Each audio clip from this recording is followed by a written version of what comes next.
Some conversations spark instantly, and others die right after the hello.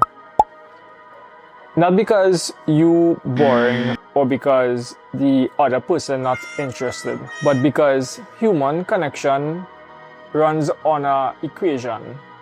Connection is equal to validation multiplied by qualifying. And if you don't get the stuff in that equation just right, the energy in the conversation will just die naturally. In this video, you're going to learn how to get that equation just right, especially when it comes to male to female communication.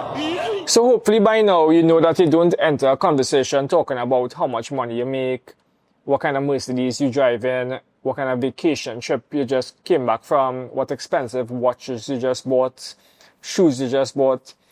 These types of stuff are called self-qualifying. That is not what we're talking about today. Self-qualifying doesn't work because it doesn't allow a genuine connection to form.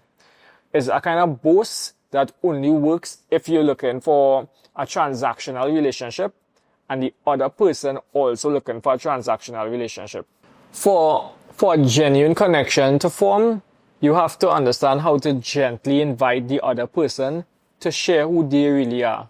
And this is what is called qualifying.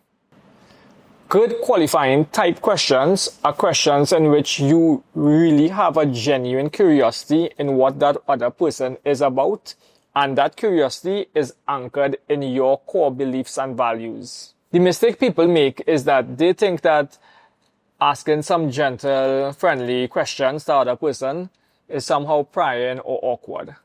But if you skip this step and you're not able to do this, you end up having to carry the entire conversation and the other person don't get to invest in the conversation. But if you still think that this is weird, I could kind of understand that because it's not really natural so much. For most people, boasting is more natural, right? So to get past this, there's a little communication hack. Instead of asking a qualifying question, you can make what you call a mini cold read and a playful disqualifying statement. A playful disqualifying mini cold read could sound something like this. You giving off a cat person aura, but I am a kind of golden retriever person myself. Am I getting that right? Or it could sound like, you look like a really diligent person that gets up in the morning and do yoga, but I'm the kind of person that goes to bed right before sunrise. Notice in a playful disqualifier and a mini cold read, you disqualifying yourself and you're inviting the other person to make the disqualifier of yourself now feel a little more comfortable by saying no, and then saying that they're not a person that do yoga or they hardly get up early, or no, they say like, no, I hate cats, something like that, right? So with the mini cold reads and the disqualifying statement, it's important to note that you should not make the disqualifier about the person, and it should always be about you. And that any kind of disqualifier you're using should not even touch on an insecurity of the person, because that is not what we're doing here. This is not a neg hit. And then it's important to know that you should not stack these playful disqualifiers, because then it looks like you're really trying to break rapport and you're not being flirty or playful. So one is usually enough. And also with that, it's important to know that these mini cold reads and playful disqualifiers work better for men telling women, because women better perception allows them to see that this is like a playful thing the guy doing, and they kind of go along with it. But men really don't have that good of a perception, and men could take offense and think that the girl is dissing them outright. So I never known any girl to be able to do that properly. Maybe there's a few girls with really high level social skills, but these things, any boy could pick up this and try to do this right off the bat. Just remember to have a subtle smile in your face and have like an upward tone in the energy in the end of the sentence. So the next step after qualifying questions or disqualifying statements is validation. Because you can't just keep asking too many questions and just like every time the person answers a question, you keep asking the next one. You have to balance the questions with validation. And validation is simply a clear acknowledgement of what the other person say, that you find that cool, or you like what they said, or you enthused by what they say.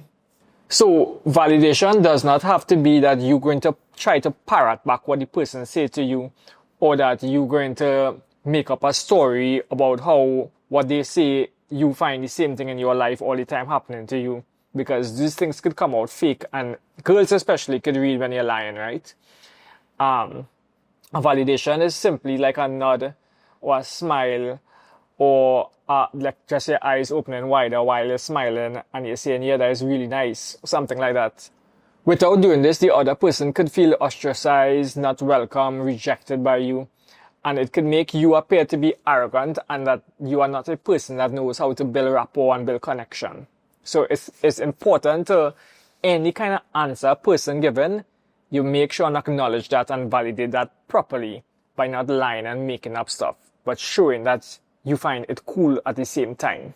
Men either go two ways with validation, which is they over-validate and it comes off as flattery or like simping, or more happening these days is that men try to under-validate, in which case they come out as arrogant or stuck up.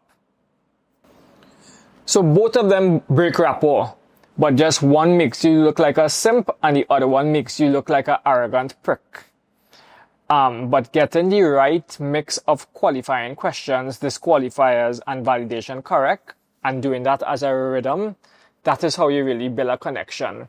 And these things are things that you can't just listen to like me tell you, validate and qualify and go out and do it and get right the first time. It's something that you need to try and practice. And with practice, probably not just practicing when you meet somebody new, but practicing asking more questions, qualifying questions to all conversations in your life, and practice validating all conversations that you have in your life. Because qualifying and validating are not opposites. They are like a rhythm that you have to do, and getting the rhythm right is what people remember as a good connection and a good rapport that they had with a person. But getting this rhythm right is really important, because if you happen to meet somebody new, whether it be by luck, by social circle, or by you just simply cold approaching them, right? It is really important to understand how a rhythm of a conversation goes, especially when you meet them, so that you could create a spark that could probably lead to a lasting impression that could then be built upon to make a relationship, to make a girlfriend, to make a marriage, and that might be the love of your life, simply by understanding what you do after meeting somebody and understanding how the rhythm of a conversation goes, and understanding that it's not about boasting about all the status marks and looks marks pursuits that you accomplished, because those status marks things are for transactional relationships, and understanding how to really build real connection takes a lot of effort mentally, not just in the gym. But in all, you have to be very conscious of how much validation and qualifying you're doing in your interactions daily. And you will find that different people could respond to varying amounts of qualifying or varying amounts of validation. Some people self-esteem so high that they respond better to subtle, playful disses, which are called neg hits, which is a topic that I will be covering in further videos. So please make sure to subscribe and leave me a comment if you disagree with anything I say.